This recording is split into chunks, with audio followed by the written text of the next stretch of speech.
साथियों नमस्कार। मैं डॉक्टर अनुराग विजयवर्गीय, एमडी आयुर्वेदीय सिद्धांत एवं दर्शन विषय में गुजरात आयुर्वेद विश्वविद्यालय जामनगर से। तो साथियों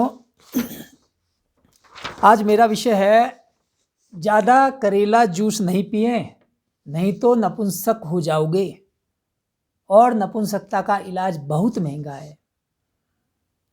साथियों इसी विषय पर आज मैं प्रकाश डाल रहा हूँ। इन दिनों हो क्या रहा है कि डायबिटीज़ के रोगियों को अंधाधुंध करेला, नीम, जामुन, ऐसे टमाटर, खीरा इत्यादि का जूस पीने की सलाह दी जा रही है और इन सब चीज़ों का एक बहुत बड़ा मार्केट खड़ा हो गया है। इस वीडियो में मैं आपको ये बता रहा हूँ कि नियमित रूप से और लंबे समय तक करेला इत्यादि तिक्त रस वाले पदार्थों का सेवन करने से हमारे शरीर को क्या क्या हानियां पहुंचती हैं। तो मैं अक्सर कहता हूं कि प्रायश्चित्तम चिकित्साम च ज्योतिषम धर्म निर्णयम बिना शास्त्रेण यो ब्रूयात तम विद्यात ब्रह्म घातकम। यानी प्रायश्चित, चिकित्सा, ये इन सब बातों को बिना शास्त्र के जो बोलता है वो सब ब्रह्म हत्या के पापी हैं, उनको ब्रह्म हत्या का दोष लगता है। तो मैं इस दोष से बचते हुए मैं आपको बिल्कुल शास्त्र संदर्भों के साथ मेरे विषय को स्थापित करने का प्रयास कर रहा हूँ और मैं हमेशा ही ऐसा करता हूँ कि शास्त्र के प्रमाण के साथ आपसे बात करता हूँ। करेले में क्या होता है, तिक्त रस पाया जाता है। अब योग रत्नाकर नामक आयुर्वेद ग्रंथ में लिखा है कि अधिक मात्रा में तिक्त रस का सेवन करने से क्या क्या बीमारियां होती हैं। देख लीजिए, आप बिल्कुल ध्यान से सुन लीजिए। तिक्त रस में ये कहते हैं धातु क्षया नील व्याधीन अति योगात करोति से। यानी यदि आप तिक्त रस वाली चीज़ों का, जैसे करेला हो गया, नीम हो गया, इनका ज़्यादा मात्रा में सेवन करते हैं, लंबे समय तक नियमित करते हैं, तो क्या बीमारी होगी, धातु क्षय होने लग जाएंगे। रस, रक्त, मांस, मेद, अस्थि, मज्जा और शुक्र नाम से जो 7 धातुएं बताइए वो क्षीण हो जाएंगी, उनका क्षय होने लग जाएगा। धातु क्षय, अनिल व्याधीन और अनिल व्याधि, वायु संबंधी अनेक रोग आपके शरीर में पैदा होने लग जाएंगे। ये शास्त्र कह रहा है, मैं अपनी तरफ से कुछ नहीं बोल रहा हूँ।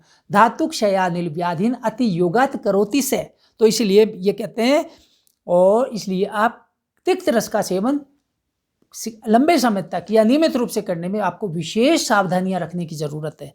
और एक अन्यत्र भी आयुर्वेद ग्रंथों में ये लिखा है, अत्यंतम उष्णम कटु तिक्त कषाय अम्लम शाकम च शारम अथवा लवणाधिकम च कामी सदैव रतिमान वनिताभिलाषी न भक्षेयदिति स्वजन प्रसिद्धि ही। इसका मतलब हुआ कि जो लोग कामी हैं, रतिमान हैं और जिनको महिलाएं पसंद हैं, उनको लंबे समय तक ये सेवन नहीं करना चाहिए, इनसे बचना चाहिए। पहले तो वो ये लिख रहे हैं, अत्यंतम उष्णम कटु तिक्त रस में वही करेला आ गया। कषायम अम्लम शाकम, ज़्यादा शाक सब्जियां नहीं खानी चाहिए। शाकिन रोगा वर्धनते पैसा वर्धते तनु, ये शास्त्र कह रहा है। हरी सब्जियां, ये करेला इत्यादि, इनका ज़्यादा सेवन न करें तो वहाँ भी नुकसान करता है। इसके अलावा कहा गया है कि राजस्थानी में एक कहावत है, मुझे याद आ रही है, क्वार करेला चैत गुड़ भादो मूली खाए, पैसा जावे गांठ का रोग गले पड़ जाए। क्वार करेला, क्वार का मतलब आश्विन का, आसोज के महीने में जो व्यक्ति करेला खाता है, इस समय आश्विन महीना चल रहा है, वो साल भर बीमार रहता है। पैसा जावे गांठ का रोग गले पड़ जाए। आप स्वयं समझदार हैं, मेरा इशारा आप समझ गए हैं। और यदि आप फिर भी आपको अभी मेरी बात पर यकीन नहीं हो रहा तो एक और प्रमाण आपको दे देता हूँ।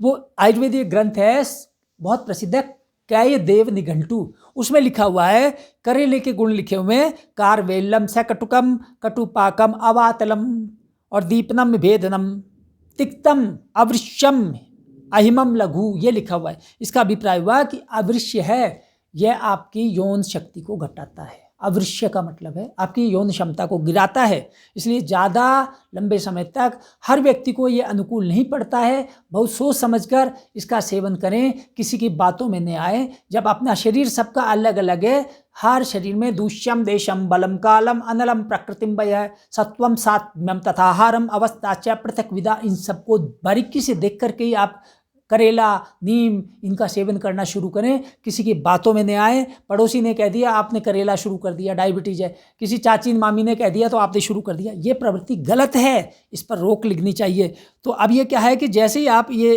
करेला इत्यादि का सेवन करते हैं तो आप अपनी बीमारी की अवधि आपकी बढ़ती जाती है। क्या होता है कि डायबिटीज़ जितने भी प्रकार के प्रमेह होते हैं ना आयुर्वेद में, वो धीरे धीरे उसके लिए ये कहा है कि सुश्रुत संहिता के निदान स्थान के 6 अध्याय में लिखा है। ये बात बहुत महत्वपूर्ण बात है। सर्व एव प्रमेहास्तु कालेन अप्रतिकारिणे है मधुमेह तुम आयांति तदा असाध्या भवंती ही। जितने भी प्रकार के प्रमेह यदि उनका समय पर इलाज नहीं किया जाए और सही ढंग से इलाज, उचित इलाज नहीं किया जाए, उचित इलाज से मतलब यही हुआ कि खाली करेला नीम पीने से काम नहीं चलने वाला है। इसके लिए आयुर्वेद में बहुत अच्छी अच्छी औषधियाँ, जैसे वसंत कुसुमाकर रस है, बृहद बंगेश्वर रस है। ये मैं राजा महाराजाओं के नुस्खे बता रहा हूँ। जो राजा महाराजा जिनको डायबिटीज होती थी वो सेवन करते थे। प्रमेह गजकेसरी रस है, ताप्यादि लोह है जिसमें चांदी होती है, ताप्यादि लोह में। इन दवाओं से राजा महाराजाओं का इलाज होता था। बंग भस्म है, त्रिभंग भस्म है। तो इन सब से क्या होता है, इन सब के सेवन से डायबिटीज के कारण जो बल और मांस का वीकनेस आती है शरीर में, उनसे वो लोग बचे रहते थे और उनकी किडनियां भी फेल नहीं होती थी। उनकी किडनियां फेल होने से भी वो लोग बच जाते थे।